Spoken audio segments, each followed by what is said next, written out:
She demanded more from me than I was comfortable giving. She refused to let me off easy. She wouldn't accept the sign as sufficient. And she was right to do that. Because answering, "Am I my brother's keeper?" isn't answered with a sign, a project, or a podcast. It's answered in the daily work of showing up, being challenged, getting it wrong, being corrected, and showing up again, building a world where everyone thrives. After that clip, you know the rest is going to be good. Please take 2 seconds to click the follow or subscribe button on your podcast player. You can set it once and forget tracking down each weekly episode.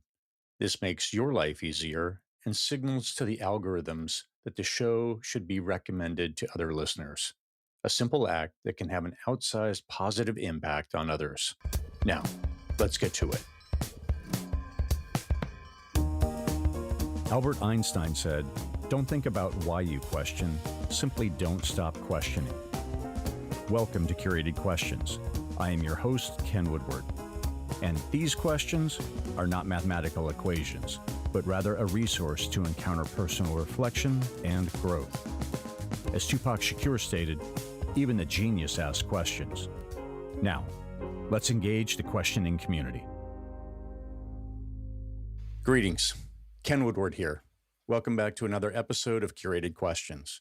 Together, we engage inquisitive humans about how they use questions to navigate and make sense of our world. I am a fellow traveler and pilgrim on this journey, and I'm glad you are here. Today's episode is a solo conversation about a question that has haunted humanity for millennia. A question born in violence and evasion, yet somehow it became one of the most important ethical inquiries we've ever wrestled with. Am I my brother's keeper? 5 words, a simple question, and yet embedded in those 5 words is every argument we're having right now about immigration, homelessness, healthcare, education, and who deserves our care and concern. But before we dive into where this question lives in 2025, let's go back to where it all started, because origin matters. This question appears in the Bible, in the book of Genesis, right after the first murder. Cain has just killed his brother Abel. God asks Cain, "Where is your brother Abel?" And Cain responds with this question, "Am I my brother's keeper?" Let that sink in for a moment. This isn't a genuine question seeking wisdom or guidance. This is deflection. This is evasion. Cain asked this immediately after murdering his brother, as if to say, "Why would I be responsible for knowing where he is? That's not my job." The question itself is dripping with contempt and denial. And here's what's remarkable. God doesn't actually answer the question directly. Instead, God responds with consequence. "What have you done? Your brother's blood cries out to me from the ground." The answer was supposed to be obvious. Of course you're your brother's keeper. The question shouldn't have needed to be asked. But here's the part that's haunted me. Abel was a shepherd, literally a keeper of flocks. He spent his life caring for those entrusted to him. And Cain, who refuses to be his brother keeper, kills the keeper. This is the pattern throughout history. Those doing the work of care are often destroyed by those who won't do that work themselves. The ones who say, "That's not my responsibility." Don't just abstain. They often actively harm those who are answering yes to the call. Cain asked the question to avoid responsibility, and in asking it, he gave voice to something that would echo through human history. The temptation to disclaim responsibility for others, to draw boundaries around who matters and who doesn't, to ask, "Why should I care?" when the answer threatens to cost us nothing. For 50 years, I never asked myself this question directly.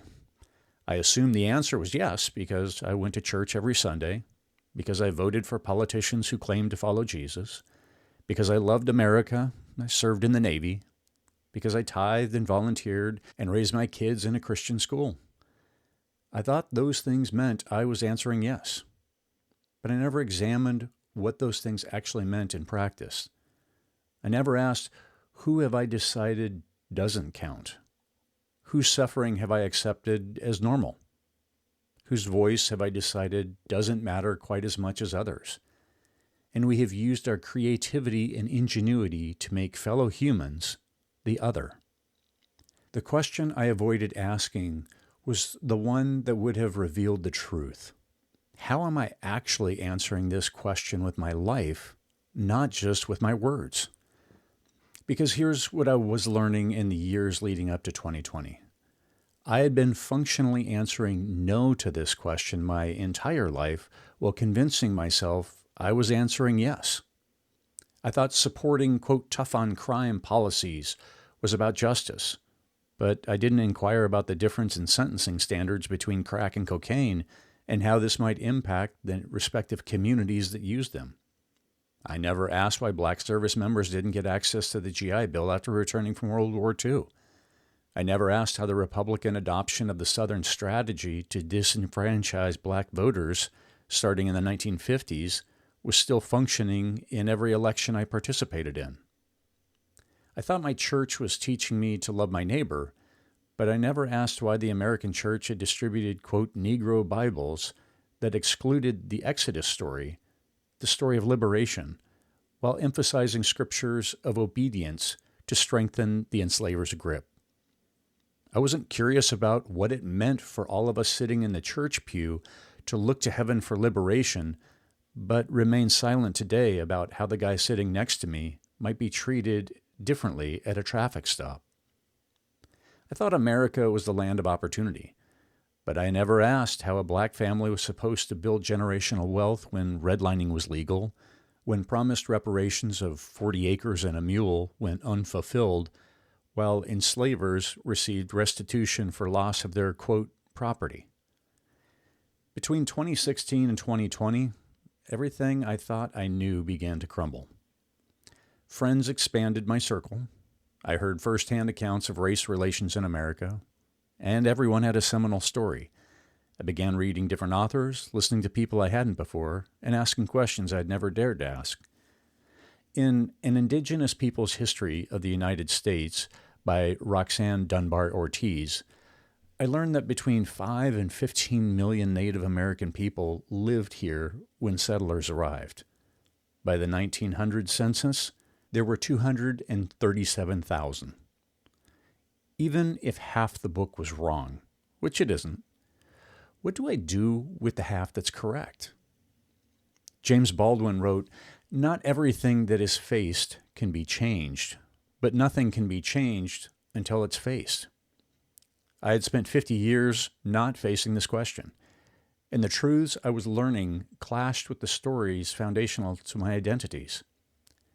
James W. Lowen's Lies My Teacher Told Me, Everything Your American History Textbook Got Wrong was an early read that helped me understand how carnival tricks had been used to distract and capture my attention, making it difficult for me to recognize what is actually happening in front of me. And if I do see and question, then the smoke and mirrors are quickly deployed. In parallel to my relearning of history, Isabel Wilkerson was finishing Caste, The Origins of Our Discontents, which I read right after it came out in 2020 and eloquently captured what I had lived and was now learning about. I didn't know I was living Cain's question when I started walking through Washington, D.C. in May of 2020. I didn't frame it in biblical terms. Even though my evangelical Christian operating system was still part of my identity, I just knew that watching George Floyd murdered on video, seeing Breonna Taylor's name become a hashtag, watching Ahmaud Arbery gunned down while jogging, something broke open in me. Constraining my horror to social media comments was not possible. I called a buddy who had a printing company. I needed a sign. The following Sunday, May 31st, 2020, I started what would become 101 weeks of walking every street and alley in Washington, D.C., wearing a 3-foot by 3-foot sandwich board sign that read Black and Brown Lives Matter. I wore my answer on my body. I couldn't hide behind rhetoric or theory. Every conversation required me to literally carry the weight of my answer. The sign was large enough that I couldn't pretend it wasn't there, couldn't minimize it, couldn't make it comfortable for me or the others, nor convenient. But if I'm honest with myself, now looking back at those 2,085 miles and over 1,300 conversations, I was answering Cain's question. I was saying yes. Yes, I am my brother's keeper. Yes, these lives do matter to me. Yes, I will show up. Even though I was terrified, even though I had never protested anything before, even though I was a straight-ticket conservative from 1988 through 2016, a Navy veteran, someone who always followed the rules, I was answering a question I had spent the first 50 years of my life avoiding, all while convincing myself I wasn't. One of the first tensions in this question is definitional. Who is my brother? For Cain, it was literally his sibling, and he still murdered him. But the question expands as you move through Scripture. In the Torah, the command to love the stranger appears 36 times. 36 times. The text says, care for the sojourner, the immigrant, the one who doesn't belong to your tribe. Jesus takes it even further with the parable of the Good Samaritan. A Jewish man is beaten and left for dead. Religious leaders, the priest, the Levite, people who should care, walk past on the other side of the road. But a Samaritan, someone from a despised group, stops to help. And here's what we miss about this story. The Samaritan didn't just help.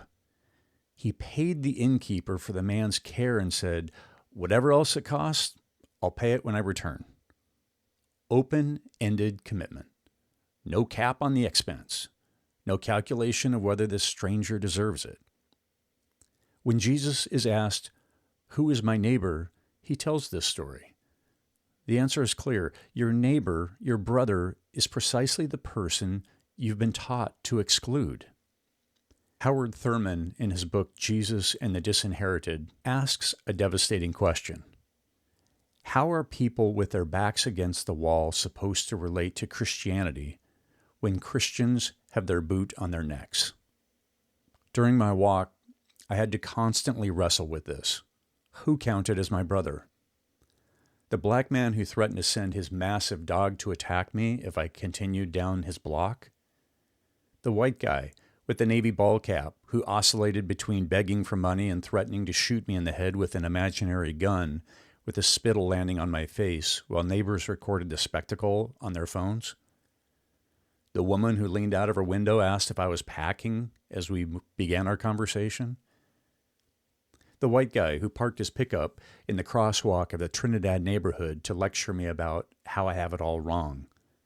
As our discussion progressed, I learned he worked in this historically troubled neighborhood for years.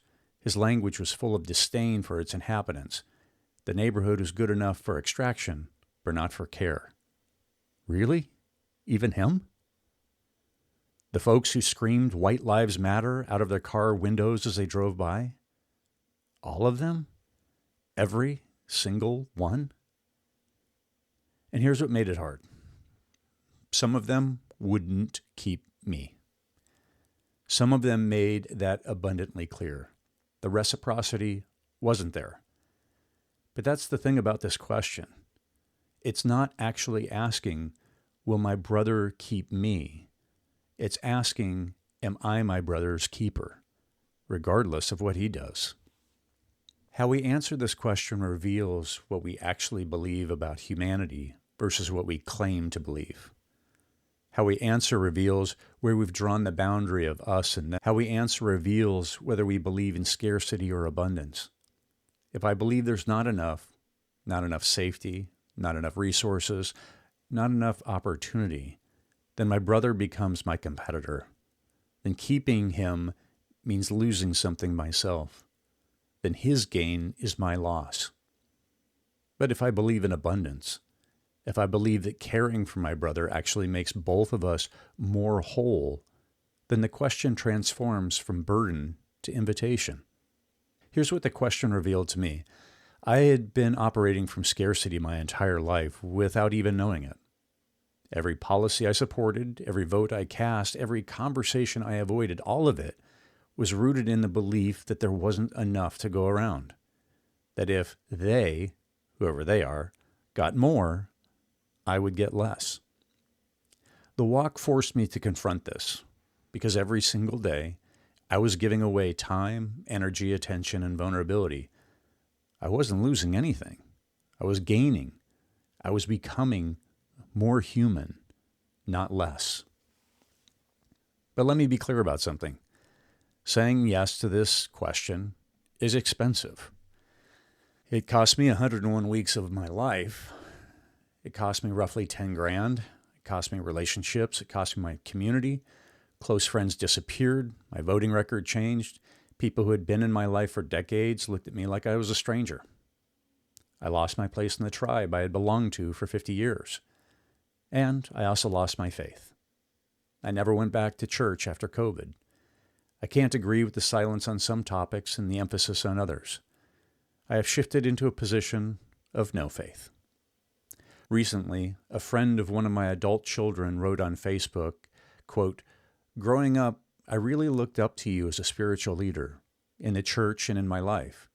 But over the past few years, I've been left wondering, what changed? What changed is that I started asking this question honestly.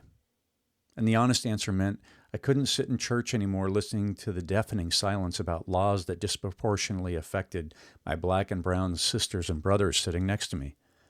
I couldn't keep singing songs about loving God while ignoring the people God created. The concrete solidifying my former identities was obliterated. And on any given walk, it could have cost me much more. I planned for the worst each time I got out of the car. Spare glasses, phone, keys, and an ID left behind, belt that could be used as a tourniquet if needed. But here's what I gained. I got to meet Raymond Coates, who saw me walking down his alley and invited me into his backyard. That conversation lasted nearly 5 hours. We ate lunch together. We sat through a rain shower. We talked about everything. Raymond had spent time in the infamous Lorton prison in Virginia. It was brutal. He was well versed in history. At one point, we talked about the Sugar House in Charleston, South Carolina, a place where enslaved people were sent to be, quote, punished. I mentioned the image I had seen of the white overseer standing guard as those being punished walked on the paddle wheel-like mill. Raymond and I considered what that work must have done to that white man's view of humanity. Day after day, year after year, fulfilling his place in the socioeconomic caste system by brutalizing other human beings. You think that didn't affect him? Raymond asked. You think he went home and was a good father, a good husband? You think that violence stayed contained in the sugar house? And I realized the cost of saying no to this question isn't just borne by the brother we refuse to keep. It's borne by all of us. It warps us. It requires us to diminish our own humanity in order to justify diminishing someone else's. Later in our conversation, Raymond leaned back with a big smile.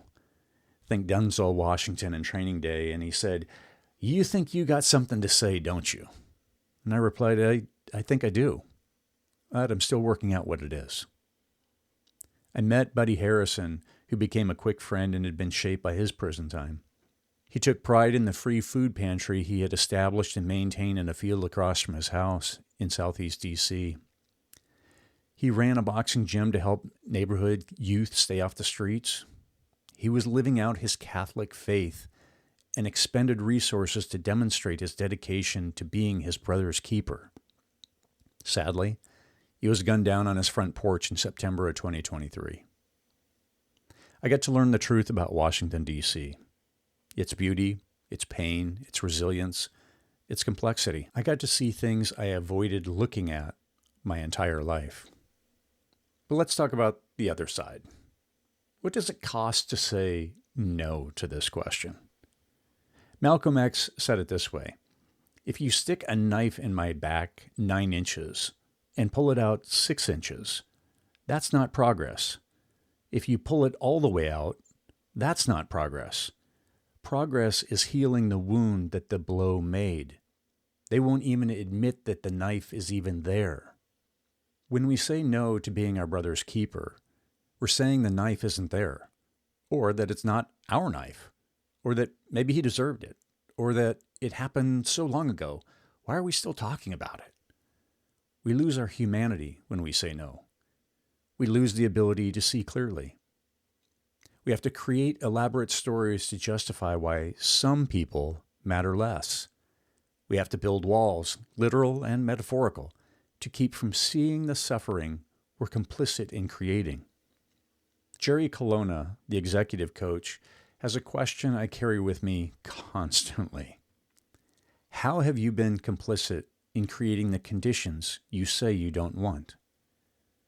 That question is a specific application of, am I my brother's keeper?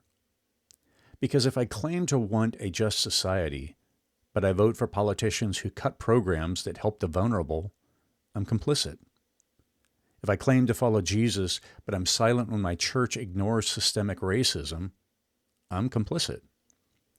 If I say I support the Constitution's claim that all men are created equal, but I defend policies that treat people differently, I'm complicit. The cost of saying no is our integrity, our wholeness, our ability to look in the mirror and recognize ourselves. And here's something I learned on the walk that I didn't expect. The cost of saying no is distributed unequally. In the 136 neighborhoods I walked through in Washington, D.C., I kept track of conversations per day. In predominantly black neighborhoods, I averaged 28 conversations a day. Diverse communities, it averaged 15 conversations. In white neighborhoods, in progressive Washington, D.C., I averaged 4 per day. 4. And I'm out of the car for like 12 hours. Let that land for a moment. A good chunk of the people who are listening to this podcast right now are people who look like me, who have the time and the resources to spend on self-improvement content. Were the least willing to engage with this question when I brought it literally to their doorstep. And I get it. I was one of those people for 50 years. It's easier to look away when a guy with a sign walks down your sidewalk. It's easier to assume someone else will handle it. But here's what that avoidance costs. A 30-something white guy found me walking in his wealthy neighborhood and wished I could regularly walk his streets. He told me he had witnessed his white neighbors yell at black runners as they jogged through those beautiful tree-lined streets. Black people literally running through a neighborhood, exercising, minding their own business, and getting harassed for it. That white guy saw it. He knew it was wrong, but he didn't have the tools and relationships to confront his own neighbors to fix the problem. This is what saying no looks like in practice. We don't become monsters. We don't put on hoods. We just, stay quiet. We just hope someone else handles it. We just close the door and turn up the TV. For folks that look like me, this conversation feels like a chore. For others, it's a matter of survival. So where does this question live in 2025? It's everywhere, mostly unspoken. But instead of listing issues, I want to tell you about one more conversation from the walk because this one has stayed with me more than almost any other. I was walking through a predominantly black, low-income neighborhood. A group of residents were sitting in chairs on the lawn as I moved up the sidewalk, and we started talking. A woman about my age looked at me and asked, "Are you racist?" Her friends immediately jumped to my defense. "Look at him. He's wearing this sign. He's doing this project. Of course he's not racist." But she wasn't satisfied. She said wearing a sign doesn't prove anything. And she was right. She proceeded to pepper me with questions. What do you think about slavery? What do you think about policing? What do you think about reparations? What about income inequality? And then she pressed me hard, demanding to know, what is this project going to accomplish? How is this going to make a difference in my life? I told her I didn't have a clear, snappy answer. I explained that when I was done, the project would give me a seat at the table to challenge those that looked like me or held positions of power. I promised I would say, I may not be the sharpest tool in the shed, and perhaps you disagree with everything that I've done, but I've used the tools at my disposal and set a baseline. For 2 years I walked and talked through the heat, rain, and ice for 907 hours and 53 minutes, spent roughly $10,000, put myself in danger, and utilized everything I could to make a difference. Now, since you are more intelligent, wealthier, more connected, I charge you to utilize your unique talents and resources to bring about the changes that have been so long in coming, because I'm confident you will do it better. Don't do another walk. It's already been done. I told her the jury is out on the full impact of my walk until after I'm dead. Whatever I produce in my life will be put on the scale in due time. She held me accountable.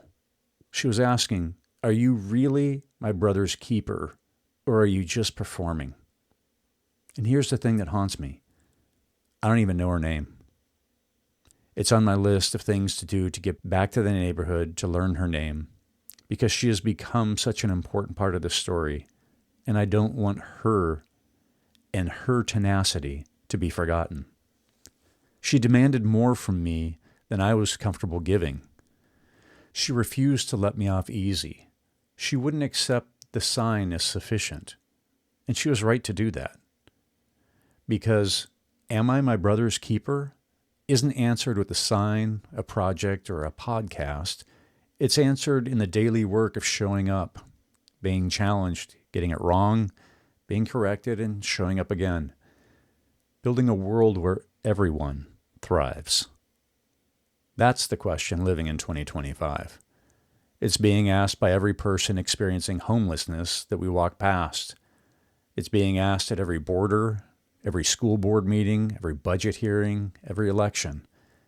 It's being asked by that woman whose name I don't know sitting on her lawn in Southeast D.C., looking at a middle-aged white guy wearing a sign demanding to know if any of this actually matters. There's something else that struck me as I reflected on all of this. I served in the military, 9 years as a U.S. Navy submarine radioman. In the military, am I my brother's keeper isn't a question. It's doctrine. Leave no man behind. We take care of our own. The service member next to you matters because your survival depends on them, and theirs depends on you. But we only extend that to people in uniform, to people in our tribe. What if we extended that same ethic to everyone? What if we treated the single mom working 2 jobs with the same leave no one behind commitment we give to soldiers? What if we treated the kid in the failing school system with the same urgency we treated a wounded Marine? We know how to be our brother's keeper. We've proven that we can do it. We just choose to limit who counts as a brother. And that choice, that boundary, that's where the question gets asked and answered every single day. When folks thank me for my service, I used to answer, "You're welcome." I've adopted a better answer, and now I respond, "You were worth it." Here's where my Christian faith kept poking me. Repentance as a primary doctrine in the Christian tradition. Repentance involves turning away from your sins with the intention of not repeating them, and then placing your complete trust in God. This is a critical step in being reconciled to God.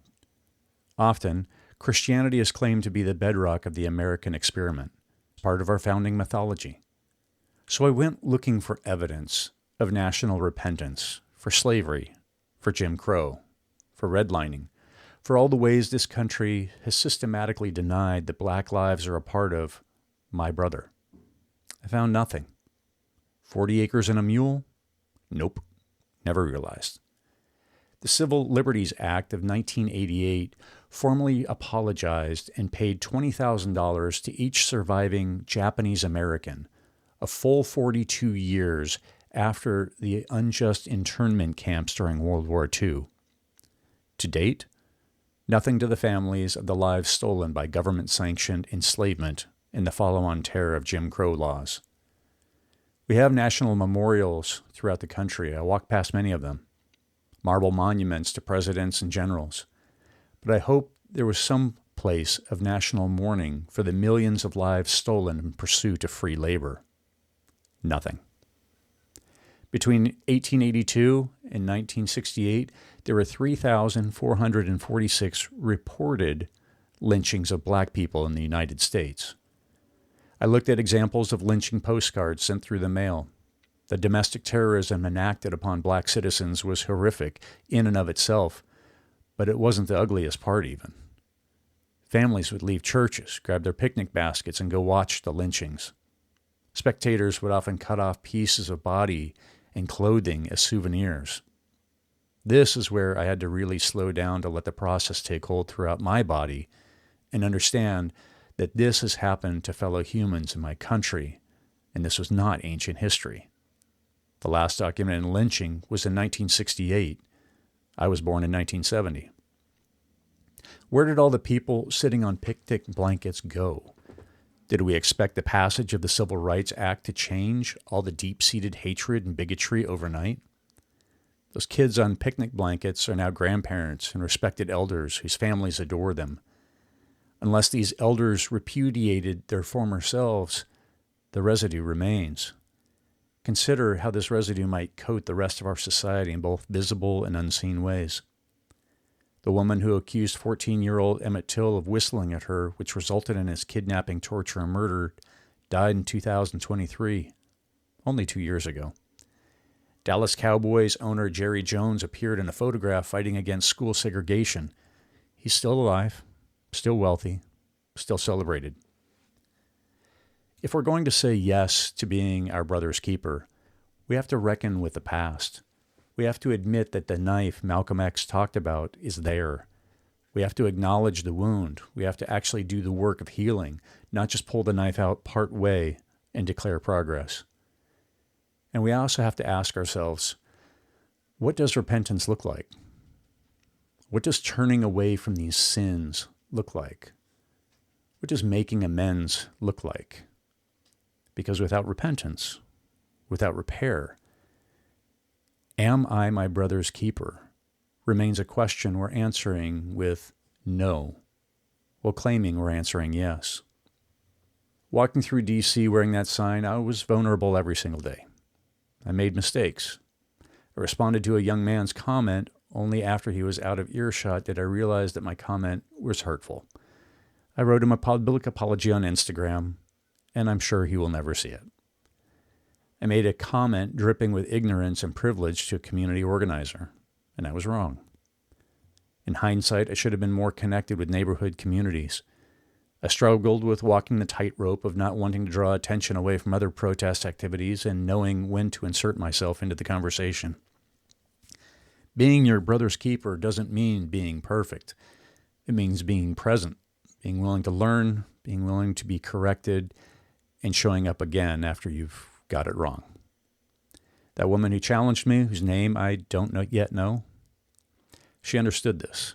She wasn't going to let me hide behind the sign. She wasn't going to give me credit just for showing up. She was holding me accountable to the actual work of being a keeper, not just performing the role. And that's the vulnerability. You can't claim to be your brother's keeper from a safe distance. You have to be in proximity. You have to risk rejection and misunderstanding and even getting it wrong. You have to risk everything I risked and even more. So now I want to turn this back to you, listening on the other side of the speaker. Am I my brother's keeper? Not as an abstract theological question, not as a political litmus test, but as a daily practice, a lived reality. We have wrestled with hard questions here on Curated Questions, and this is another challenge. Our world continues the pursuit of division. Now is the time for courage. So let's dive in and consider aspects of this question. Who have you decided doesn't count as your brother? How has that boundary line shifted over time? Who's included that wasn't before, and who has now shifted beyond that border?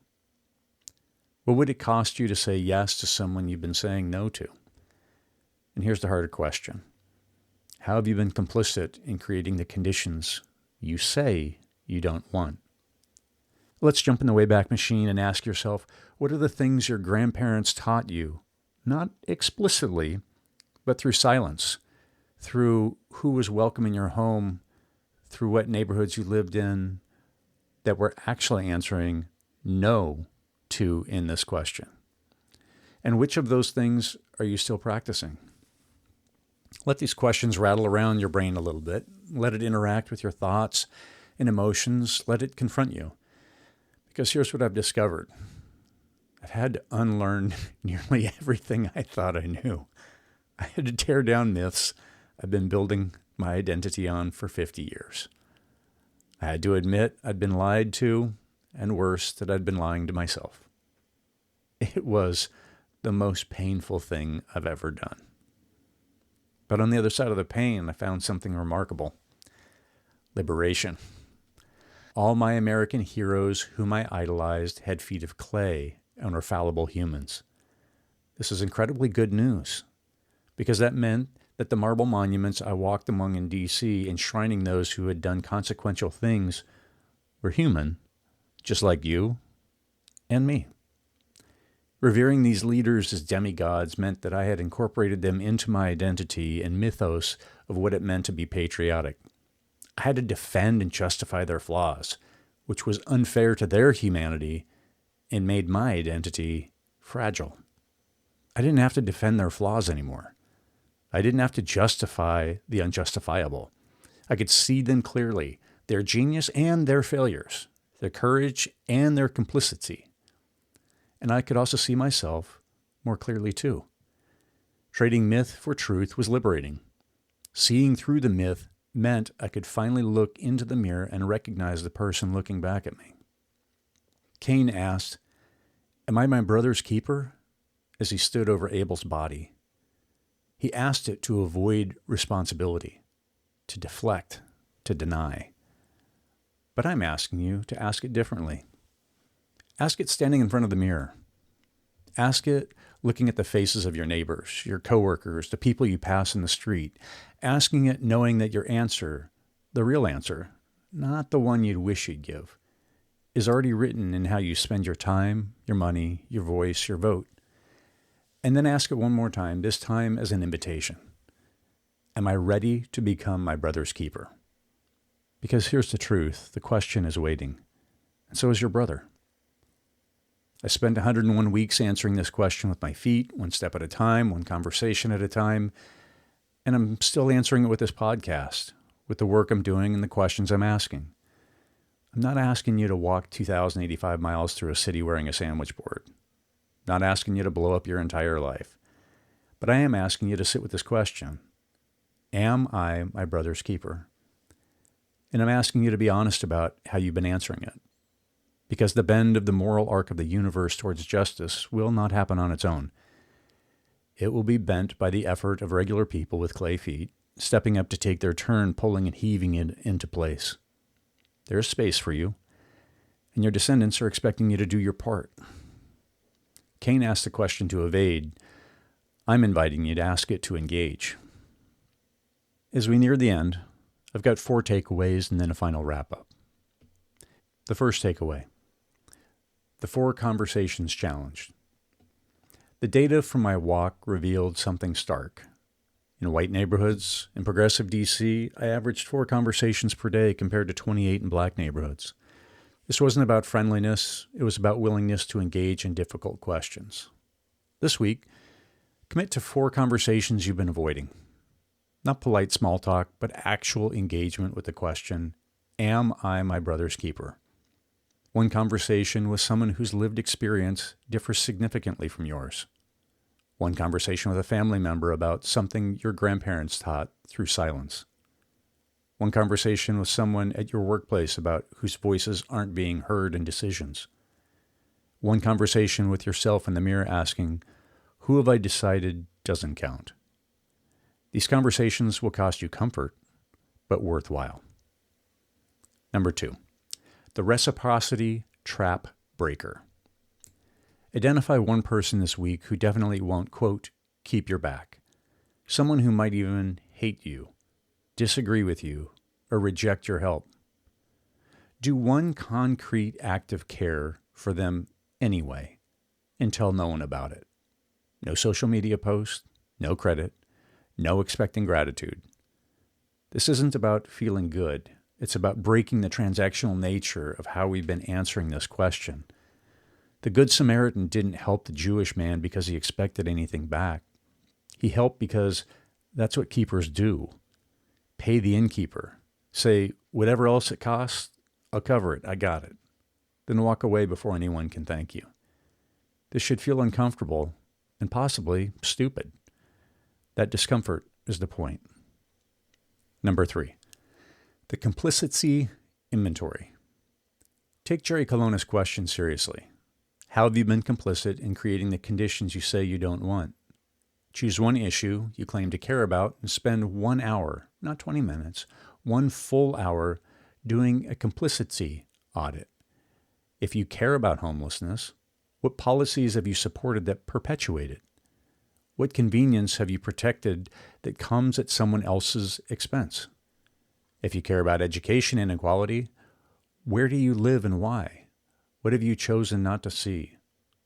If you care about criminal justice, who did you vote for and what was their record? Write it down. Write all of it down.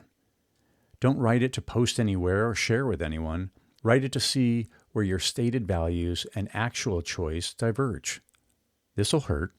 The uncomfortable is good data. Number 4, the name project.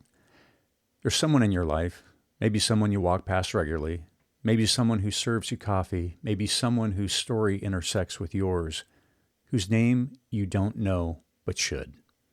Someone who, if you're honest, you've been treating as part of the scenery rather than as your brother.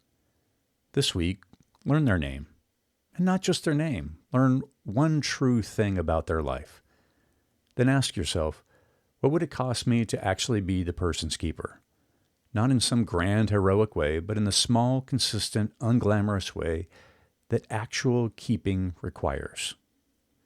Abel kept his sheep, just nudging them, keeping them safe. I still don't know the name of the woman who challenged me in Southeast D.C., and that haunts me. Don't let that be you. Learn their names, then sit with what happens next. This has been a hard episode, so you get a bonus one, the inheritance question. If you have children or younger people who look up to you, then ask them this question and actually listen to the answer. What have I taught you through my actions and choices rather than my words about who counts as your brother? Then ask, is that an inheritance you want from me? The Facebook comment from my child's friend, I looked up to you as a spiritual leader, but I've been left wondering what's changed, could have destroyed me. Instead, it clarified. Sometimes the people watching us see us more clearly than we see ourselves. Give them permission to tell you what they see. It'll cost you the comfort of your self-image, but it might save you from spending another decade answering the wrong way. As we wrap up, thank you for holding space for this question with me today. To those on the other side of the speaker, thank you for being here. This question, am I my brother's keeper, has been rattling around in human consciousness for thousands of years. It won't be settled in one episode. It won't be settled in one lifetime, but it demands our engagement nonetheless. I think about that woman in Southeast often. I think about Raymond in his backyard, the conversation about the sugar house. I think about Buddy, murdered on his porch. I think about the 1,300 conversations I had, and I wonder which ones are still rippling outwards in ways I'll never know. As was mentioned, the jury is out on the full impact of the walk and will only be determined after I'm dead. That's true for all of us. We won't know the full weight of how we answered this question until we're gone and others are left to measure what we did with our one wild and precious life. Shout out to Mary Oliver. But we don't get to use that uncertainty as an excuse for inaction. We answer the question every single day, whether we intend to or not. The only choice is whether we answer it consciously or unconsciously, courageously or through avoidance.